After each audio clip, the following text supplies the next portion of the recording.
अरे आसमान को देखकर लग रहा है कि आज भी बारिश होने वाली है।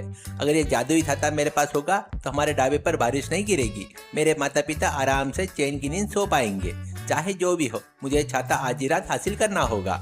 हमारे माता पिता की नींद के लिए मुझे छोटी सी गलती करनी पड़ेगी। लड्डू धीरे से कमरे के अंदर आया, उस जादुई छाते को चुराया, अपने घर की तरफ भाग गया। इस वजह से इस क्षेत्र का प्रकृति संतुलन पूरी तरह बिगड़ गया। बादल न आ पा रहे हैं और बारिश रुक गई है। वह चोर जो कोई भी हो, रात के समय उस छाते का इस्तेमाल कर रहा है। तुम तुरंत पूरे गांव में ढूंढो और पता लगाओ कि वह छाता कहाँ है। स्वामी जी की बात सुनकर सरपंच, गांव वाले उस रात बड़ी बड़ी मशाले और लालटेन लेकर पूरे गांव में खोजबीन करने लगे। ठीक उसी समय लड्डू आदत के अनुसार छत पर उस छाते के नीचे अपने माता पिता के साथ आराम से सो रहा था। गांव की गली से गुजरते हुए सरपंच हरि प्रसाद ने अचानक ऊपर देखा। उस ऊपर ढाबे पर वह रंग बिरंगी छाता साफ दिखाई दे रहा था। लेकिन आश्चर्य की बात ये थी, उस छाते पर बारिश गिरने के बावजूद लड्डू, रामनाथ, जानकी तीनों पर एक बूंद भी पानी नहीं गिर रहा था। यही नहीं, उस छाते के नीचे बहुत ही आरामदायक गर्माहट महसूस हो रही थी। जानकी खुशी से बैठते हुए, अरे वाह, ये तो चमत्कार है लड्डू। बाहर देखे तो मूसलाधार बारिश हो रही है, लेकिन हम पर एक बूंद भी नहीं गिर रही है। तो कितनी अच्छी गर्माहट और शांति है। सच कह रही हो जानकी, मैंने अपनी जिंदगी में इतने सालों से बारिश के मौसम में कभी बस्तर पर इतनी सुख और शांति से नींद नहीं ली। बदन पर एक नामो निशान भी पानी का नहीं है। लड्डू, ये छाता वाकई में अद्भुत है। मैंने किसी स्वार्थ या धन के लालच में ये गलत काम नहीं किया है।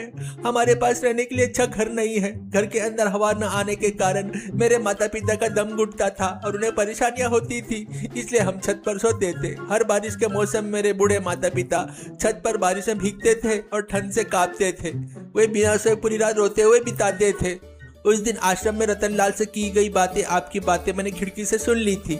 स्वामी जी, मुझे लगा कि अगर ये छाता हमारे पास होगा तो मेरे माता पिता बारिश में नहीं भीगेंगे और चैन से सो सकेंगे।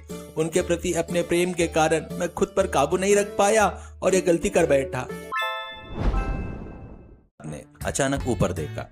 उस ऊपर ढाबे पर वह रंग बिरंगी छाता साफ दिखाई दे रहा था। हर प्रसाद चिल्लाए, अरे सब लोगों, उधर जाओ, उधर देखो। उस पुराने छत पर, लड्डू के घर की छत पर स्वामी जी का बताया हुआ रंग बिरंगी जादुई छाता है। यही है वो चोर। चलो ऊपर चलो। गांव वाले इकट्ठा होकर लड्डू के घर की छत पर पहुंच गए। वहां बिस्तर के बीच में लगे उस बड़े छाते को देखकर सभी गांव वाले गुस्से में उबल रहे थे।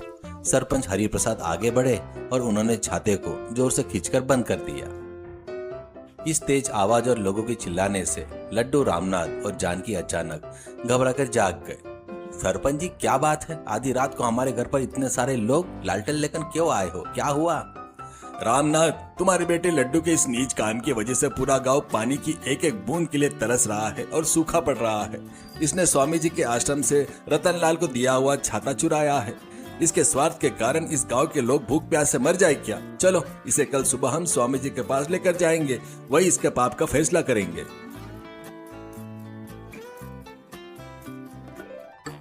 अगली सुबह गांव वाले लड्डू और उसके छाते को लेकर स्वामी जी के